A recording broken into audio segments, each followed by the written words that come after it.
welcome to Undaunted, bringing into the news untold stories. I am Star Smart. Let's begin.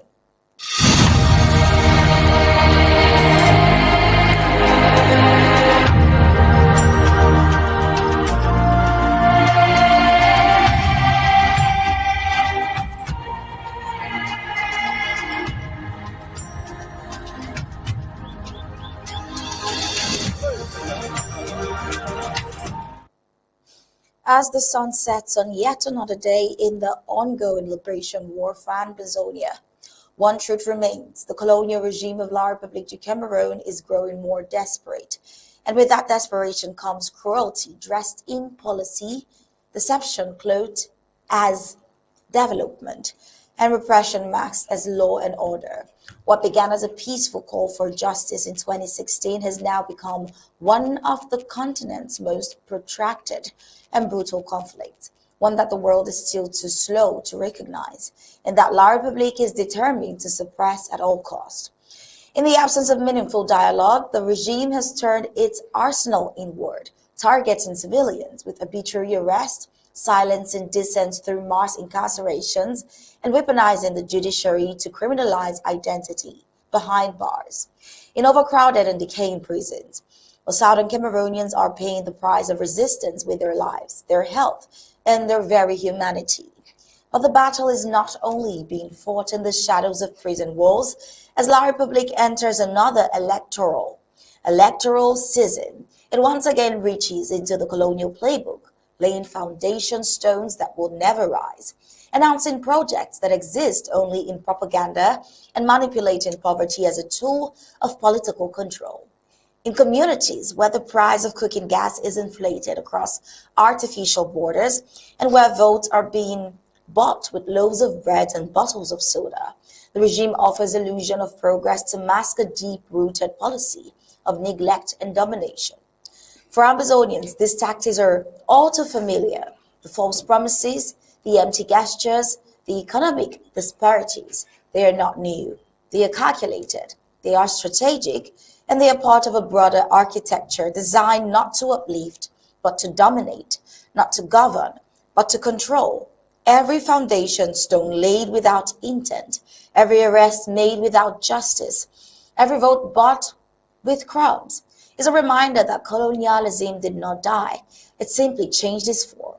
And yet, amid this oppression, the spirit of Ambazonia remains unbroken. From the courtrooms to the creeks, from the prisons to the polling stations, people continue to resist, not just with arms, but with truth, with endurance, and with the unshakable belief that freedom is not a favor to be granted, but a right to be reclaimed. Well, tonight's report reflects the pulse of the struggle, raw, complex, and unfolding in real time. Well, stay with us as we bring you the latest from the front lines of a nation that refuses to bow. We are not forgetting that today is May 1st and it is Labor Day. And we say happy Labor's Day to you Ambazonians on the home front, in the diaspora, and to the world at large. Coming up next will be the prime headlines.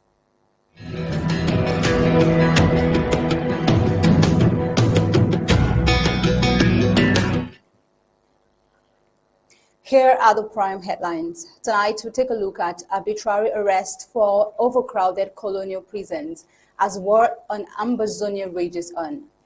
Tonight, we also look at villagers in Pinyin flee as tension rises between the Ambazonian State Army and Vigilantes on Wednesday, April 30th, 2025. Also, we take a look at another colonial election propaganda. Colonial regime exploit poverty to maintain power. Also, on African scene, Kenyan lawmaker shot dead in apparent assassination in Nairobi. Also, still on African scene, Egypt and Angola strengthen bilateral ties during Cairo meeting. And faking news to news across the globe. US-Ukraine signed minerals deal after Kyiv agrees to war support terms. And still on, White House National Security Advisor vowed to leave office.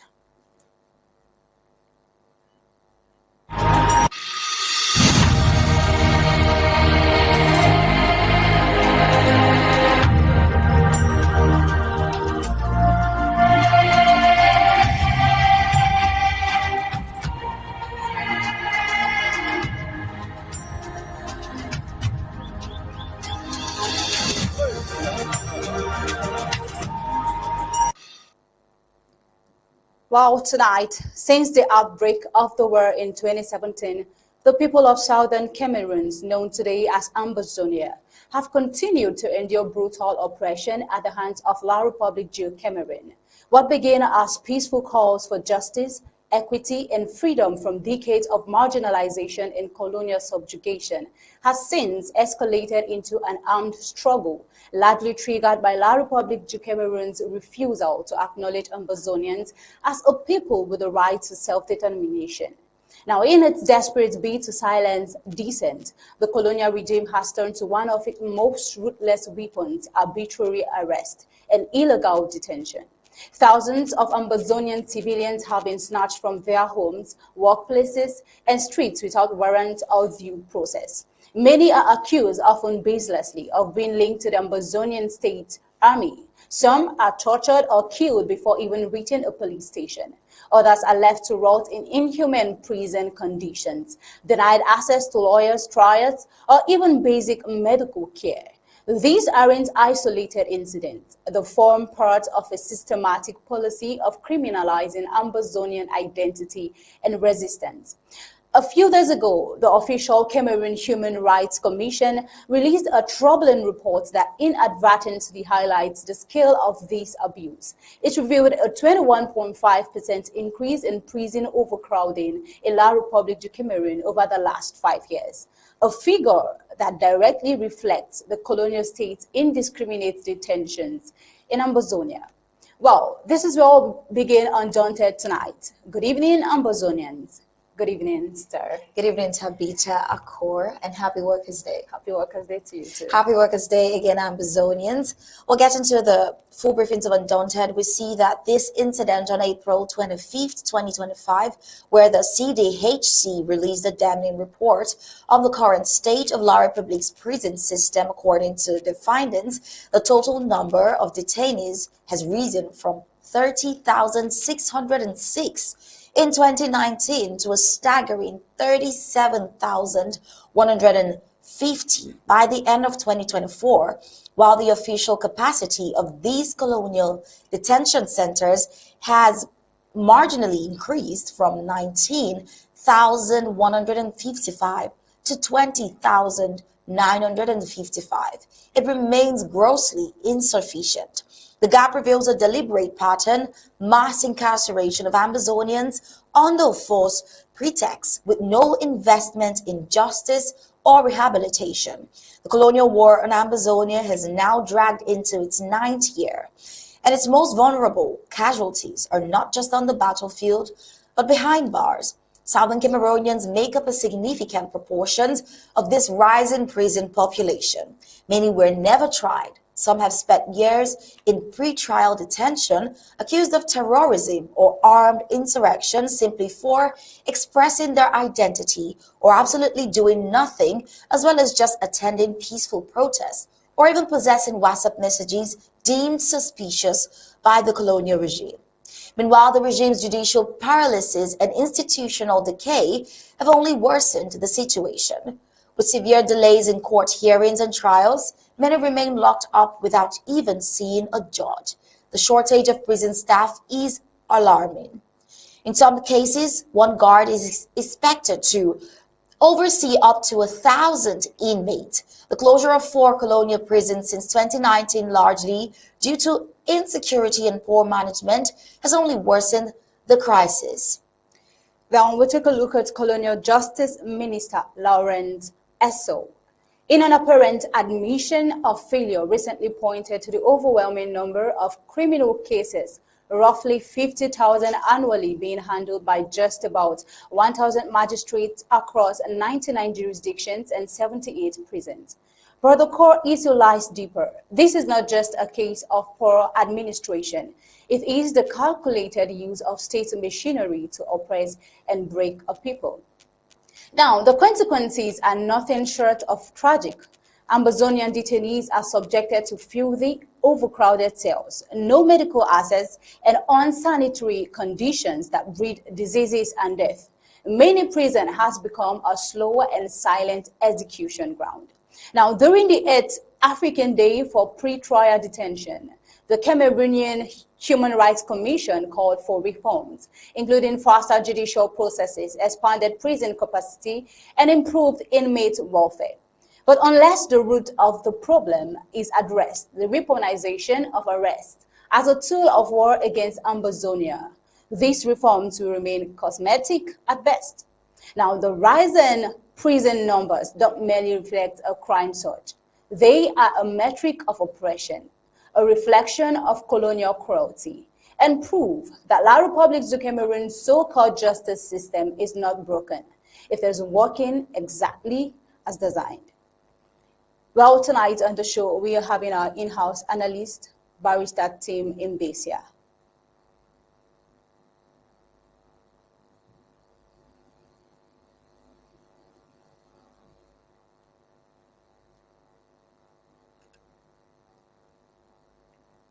Do we have Barrister Mbeseha connected?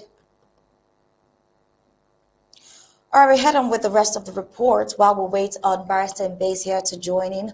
On Undaunted tonight, we still see more of the subjugation tactics of the colonial regime. We see the lines between protector and predator continuously and gradually but steadily thinning. We see that the La République du Cameroon's handling of security in Ambazonia, while the people of southern Cameroon demand freedom and self-determination, the colonial regime appears to be employing fear, propaganda, and even hostage tactics to maintain control. One of the most alarming recent developments is not just who holds the weapons, but now who is holding the hostages, civilian hostages. Now we get the reports in full briefings. On Wednesday, April 30th, 2025, tension peaked in Pinyin, Santa local government of Mbeseha County, when a confrontation erupted between local vigilantes, reportedly supported by Colonial gendarmes, and the Ambazonian state army. The clash began after Ambazonian forces arrested 6 vigilantes who had been manning a checkpoint in Menka village. In retaliation, other vigilante members armed themselves with cutlasses and sticks and moved toward Pinyin in an attempt to rescue their colleagues. What raises a serious question is that this mission was allegedly backed by the colonial gendarmerie forces stationed in Pinyin. Fearful of the ensuing violence, civilians fled into the bush, once again paying the price for a conflict they did not start. While only one of the detained vigilantes was successfully extracted, 5 remained unaccounted for. Well, in an alarming turn of events, the vigilantes and the colonial forces abducted 4 innocent civilians from down Pinyin and are currently holding them in custody. Such actions carry weighty legal and moral implications. International humanitarian law prohibits the taking of hostages under any circumstances, especially civilians, in non-international armed conflict. Article 3 common to the Geneva Conventions explicitly protects civilians and forbids violence to life and person, including cruel treatment and hostage taking.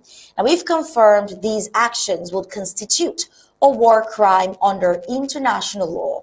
But the bigger question remains, if the so-called vigilantes, whose stated role is to protect local communities, are now working hand in glove with colonial gendarmes to abduct civilians, who then is looking out for the people?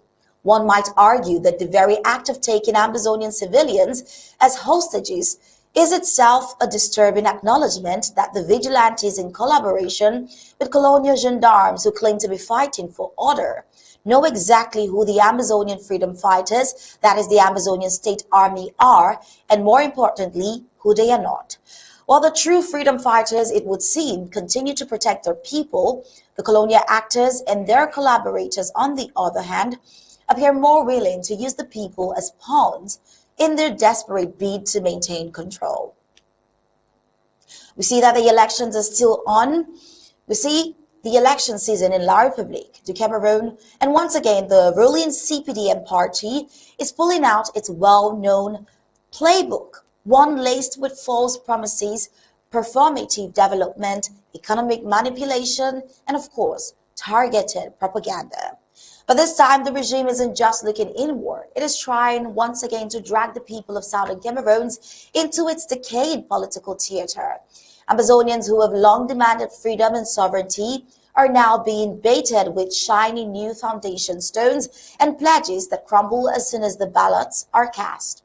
The latest stunt, it is a gas plant in Kumba, announced with pomp, laid with stone, but bearing all the signs of another phantom project, like the one once promised in Bamenda, where you ask the aim, that is to blindfold Ambazonians and bait them into participating in an outlawed and illegitimate electoral process.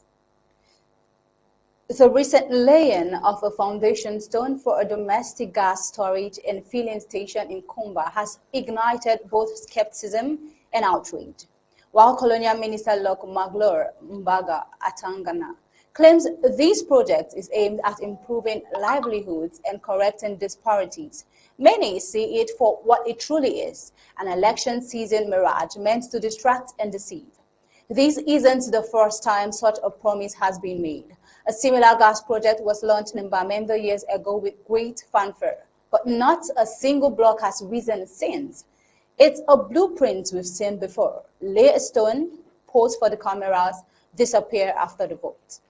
Oh well, what's most telling is the economic disparity at the heart of this performance. In Amazonian towns like Bamenda, a cylinder of cooking gas costs 8,500 francs CFAs. Meanwhile, just across the artificial colonial boundary in Bafoussam, that same gas goes for 6,500 francs CFAs, approximately 2,000 francs CFAs less. Now, this isn't just an oversight. It is deliberate marginalization.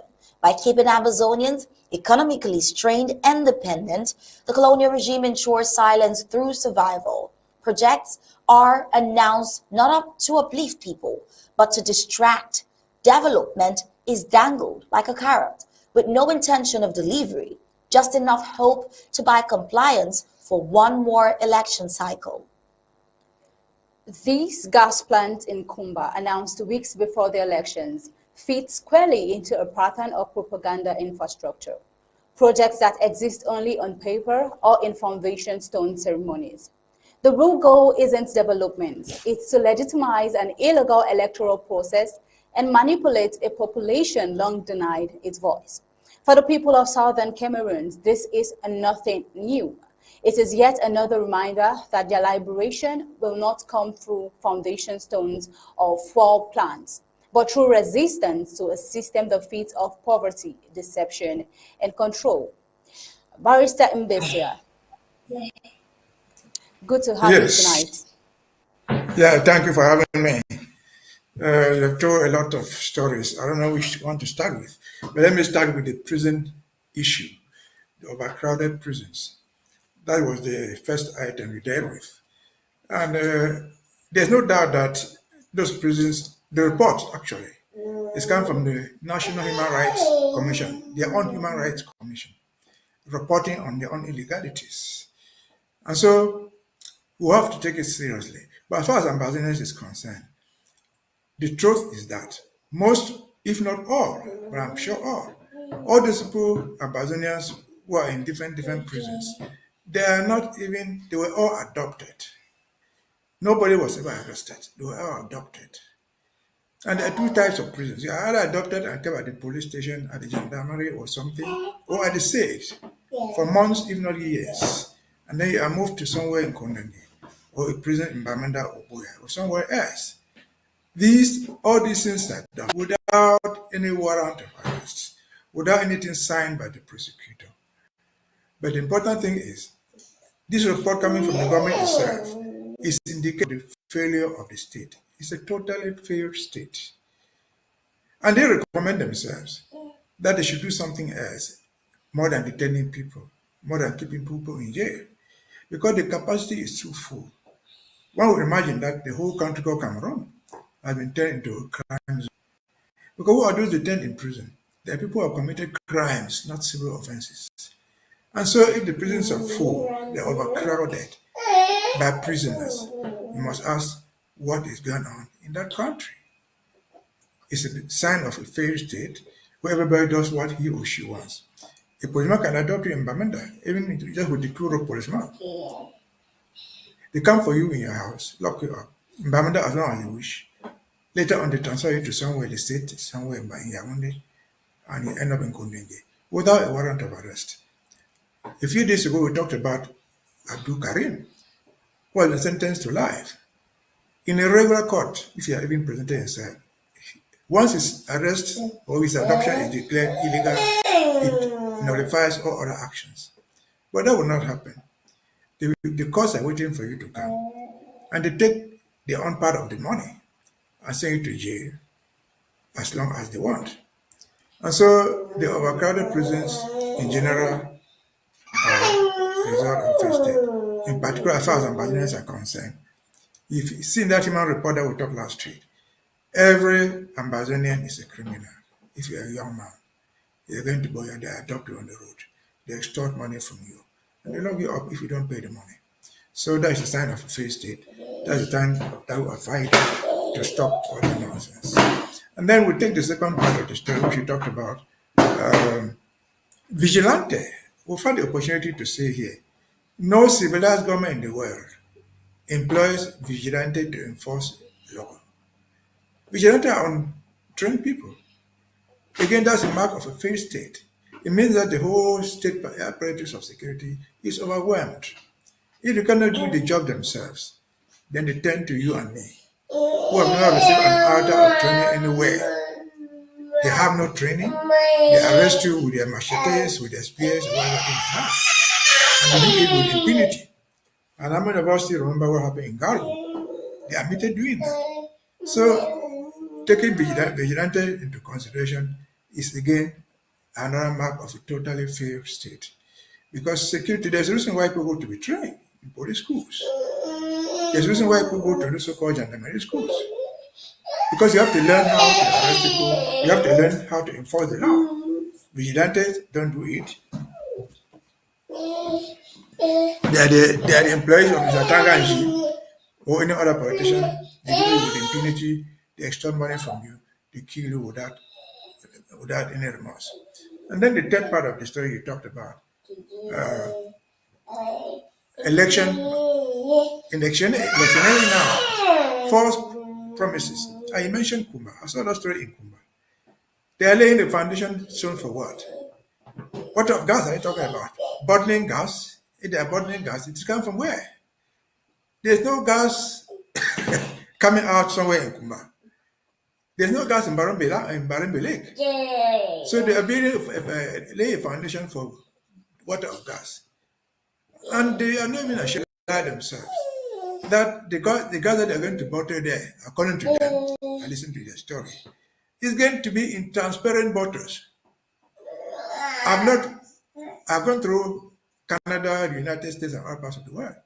I've never seen a transparent gas bottle where you see a gas going down and going up. How do you see gas going in a transparent bottle?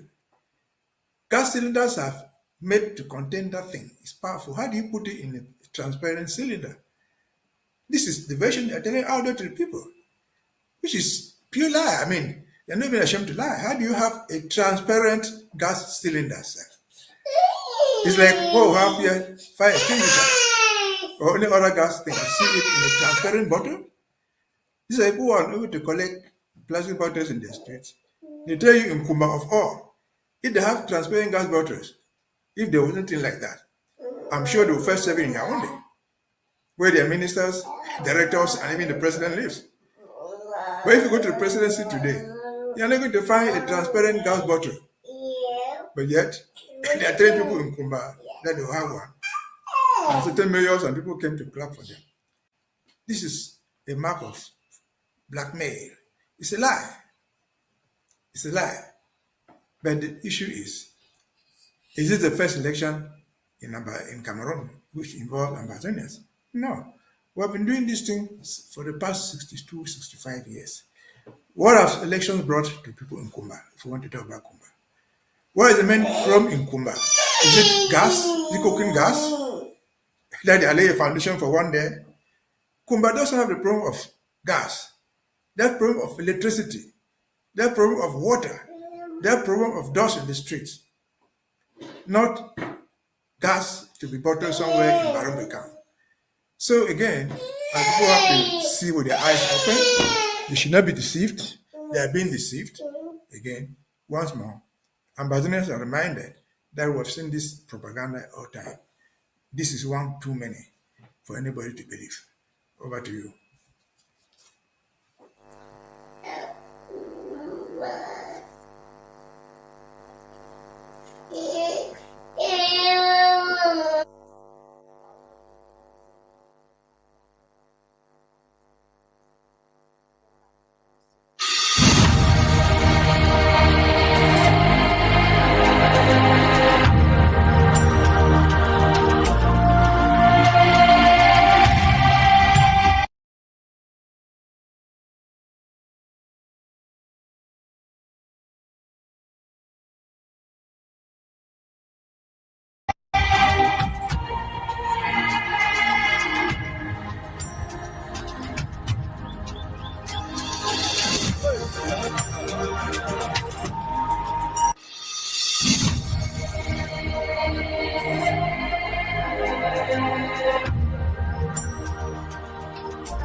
Yes, the problems mentioned by Barrister Mbeseha is one that could be every Ambazonian right now, everybody in Ambazonian right now can relate to.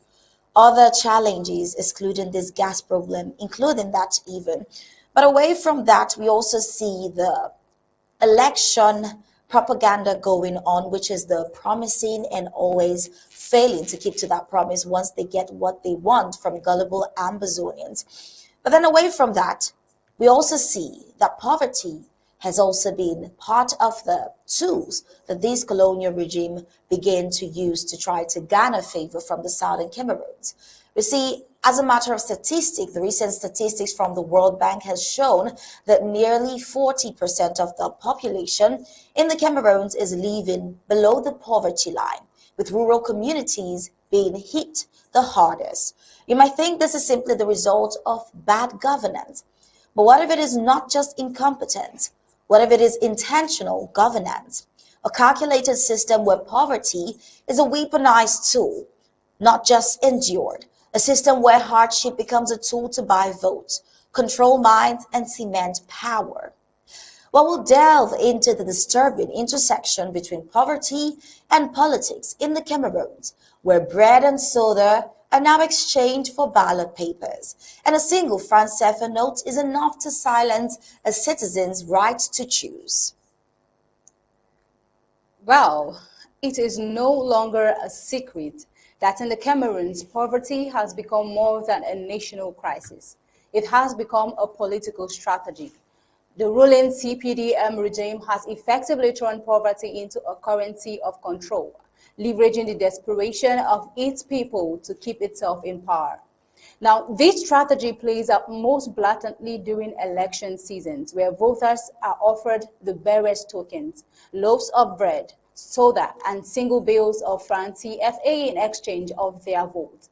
It is a mockery of democracy, orchestrated by those who understand that a hungry citizen is easier to manipulate than an empowered one. Now, what's the irony? These tactics thrive in a country where corruption starts from the top. Transparency International has consistently ranked La République du Cameroun among the most corrupt nations in the world. Bribery isn't an accident here. It is a well-oiled machinery stretching from ministerial offices to the smallest village outpost. Instead of investing in education, healthcare, or job creation, the colonial regime's priority has been maintaining economic dependency. It is a system that ensures the population remains too poor to resist, too desperate to demand accountability, and too afraid to dream beyond their daily bread. Well, for Ambazonians, this exploitation is even more sinister. The colonial regime understands that true economic empowerment would mean political awakening and eventually resistance. So development is withheld from Ambazonia as is evident in all local government areas in Ambazonia, and instead poverty becomes the leash that binds the people to their oppressors. This tactic has far-reaching consequences, which includes perpetuating poverty, ensuring no real progress is made, eroding the democratic process, turning elections into auctions. It also dehumanizes citizens, reducing their worth to the price of a vote. This is why the government of Ambazonia have sounded it severally times that no such colonial elections are allowed on Ambazonian soil. The government of Ambazonia has sounded it several times that no such colonial elections are allowed on Ambazonian soil. Amazonia wants her sovereignty and not the crumbs stolen from her. People of the Cameroons deserve leaders who see them as citizens, not bargaining chips. And until the cycle of poverty for power is broken, any talk of progress will remain a cruel illusion for La Republique. Barrister Mbeseha, you were just talking about the election propaganda going on. Now we're seeing that poverty has become a tool in the hands of the colonial government to buy votes and channel the people to do what they want. What would you say about this? Well, I would say that in short, that is criminal because you see, the Cameroon government as a bloc and the CPDM in particular, they think that using poverty as a tool, a manipulative tool to win the so-called elections, to steal elections, has become legal. The people are poor, there's no doubt about that. And who knows what? That bread they are giving there with soda and giving bread, plus small bottles of soda. Whose money is it that they are using to do that? It is taxpayers' money that they use to bribe you, to buy your conscience, to buy your vote. And then, of course, it's a good weapon. Among those people we see there were, if you run through the script, you see a young man in a suit, coming to take a piece of bread, a tin of sardine, and a bottle of soda, and perhaps 2,000 francs. What's 2,000 francs? That's about $3 American dollars. It is shameful, it is despicable, it is unacceptable. That should not even happen in Ambazonia. That's the reason for which we fight. Throughout the time that we existed as a country and ran our own elections, those things were never there. It never featured anywhere. You win the election by merit, you don't buy the votes in advance. And so this is totally unacceptable, be it in Cameroon as a neighbor or in Ambazonia tomorrow. It will not be tolerated, it will not be accepted. You see, these people are using poverty as a tool to manipulate people, to lie to people. And so you think that a loaf of bread and a piece of sikam dress wearing with poor bears from there. Without it, you will go naked. Why? Because you can't afford it. That young man in the suit, maybe he's a PhD graduate with a degree in his hands, a doctor. He's buying, giving bread, boulangerie, which is not even good quality bread. Pen, it's not even good quality bread. They cut the slice and give you a tin of sardine, and you are sold to them. But the problem is not even the poor guys taking that bread and taking all that. The problem is there are people who are being used to do that.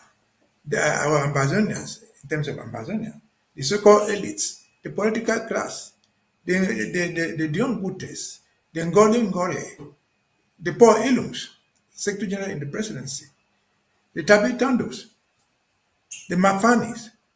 These are people who should face the criminal justice system for manipulating elections in that way. These are adults, these are educated people, these are in fact old people. And so if they can turn the youth into that, then we don't know what will become. And to end this sermon again, I will say, just remember, again, Ben Muna, who died not long ago, you have to fight for your own freedom. You have to fight to free yourself from all this. It should never happen in Ambazania as soon as we get to Boya. Such activities, if committed by any political party, will be sanctioned. And so, using poverty as a tool to win an election, to steal, not even to win, to steal an election is unacceptable, totally unacceptable. Over to you. All right, thank you so much, Barrister Mbeseha. This is where we'll have to say good night to you. And as always, we have the pleasure of having you here tonight. Join us on Undaunted to share your wisdom here with us. But we'll say good night and thank you for joining in as we go on to the African news. Thanks for having me. Don't do that. All right, coming up next will be news around Africa.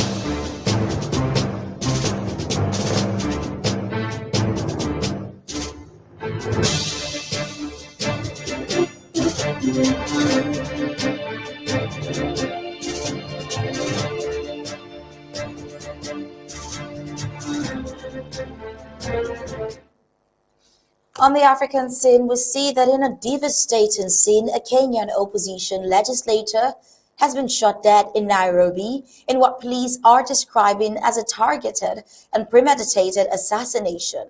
MP Charles was fatally shot on Wednesday night after his vehicle stopped at a roundabout on a major road in the capital. According to a police statement, Webb was accompanied by his driver and bodyguard. When a motorcycle taxi approached the vehicle, a passenger disembarked, walked up to the car, and opened fire on the MP. Meanwhile, President William Ruto condemned the killing and ordered police to conduct a thorough investigation, adding on Thursday that those responsible must be held to account. Where was re-elected in 2022 to represent Kasipul constituency in Western Kenya under the Orange Democratic Movement, the ODM party.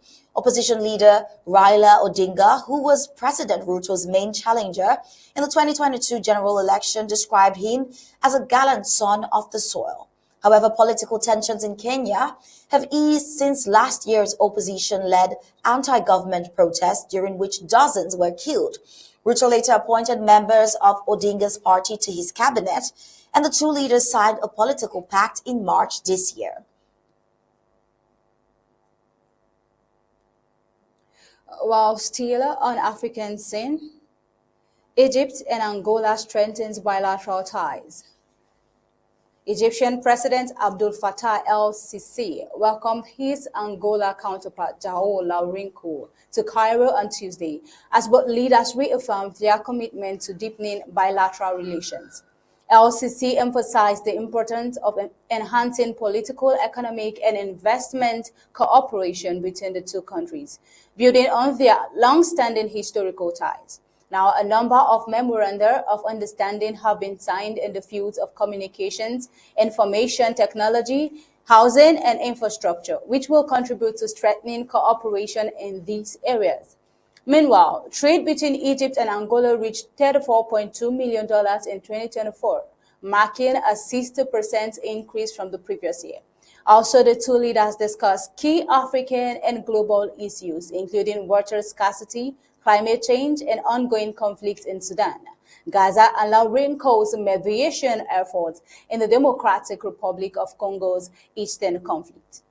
Well, both leaders called for a unified African stance on global challenges and emphasized the need for stronger representation of the continent in international institutions. Well, coming up next is news across the globe.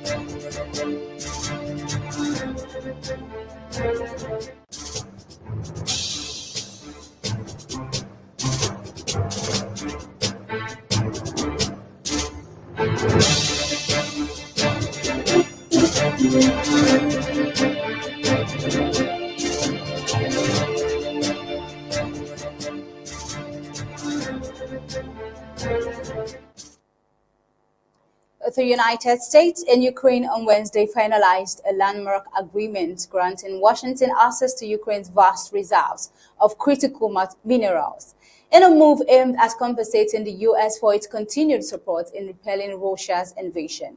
The agreement, named the United States-Ukraine Investment Fund, was described in vague terms by both parties. However, it is expected to provide the U.S. with access to rare earth minerals and other strategic resources, while offering key reassurance of sustained American backing in the ongoing war.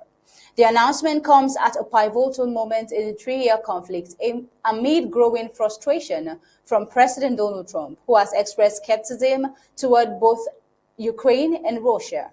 A similar deal nearly materialized 2 months ago but collapsed during a tense Oval Office meeting involving Trump and Vice President J.D. Vance and Ukrainian President Volodymyr Zelensky.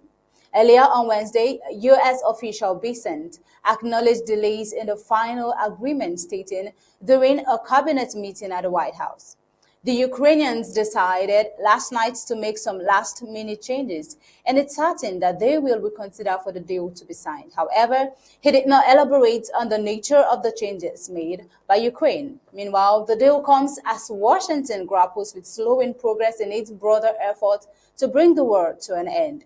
Also, the U.S. has been pursuing access to over 20 raw materials considered strategically critical, including oil and natural gas.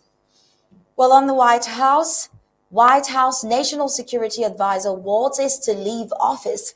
United States President Donald Trump's National Security Advisor Mike Waltz and his deputy Alex Wong will be leaving their posts. Sources briefed on the matter said this on Thursday. This marks the first major shakeup of Trump's inner circle since he took office in January. Waltz, a 51-year-old former Republican lawmaker from Florida, faced internal criticism at the White House after being implicated in a March scandal involving a signal chat amongst top Trump national security aides. It is not immediately clear who will succeed Waltz, but one option being considered is United States Special Envoy Steve Witkoff, who has been involved in both Russian-Ukraine diplomacy and Middle East affairs, a second source said. Now, this is a shakeup in the Trump's administration. However, while this is a phase, the coming days will determine what is next. And that is all for Undaunted tonight. But before we go, let's bring you the recap.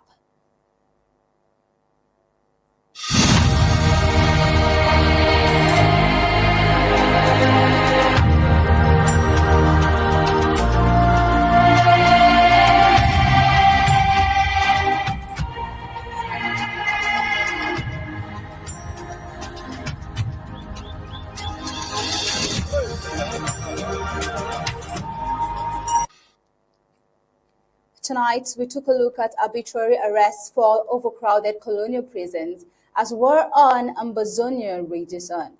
Also, we took a look at villagers in Pinyin flee as tension rises between the Ambazonian State Army and Vigilantes on Wednesday, April 30th, 2025. Also, another colonial election propaganda. And also, we took a look at colonial regime exploit poverty to maintain power. And on African scene, Kenyan lawmaker shot dead in apparent assassination in Nairobi. Also, we took a look at Egypt and Angola strengthened bilateral ties during Cairo meeting. And also on news across the globe, U.S.-Ukraine signed minerals deal after Kyiv agrees to war support terms. Also, we took a look at White House National Security Advisor Waltz to leave office. And that is all on Undaunted tonight, bringing into the news untold stories. On behalf of I, Marco and Co, we say thank you for joining in. We'll leave you with ABC Amba TV images. Good night and God bless you.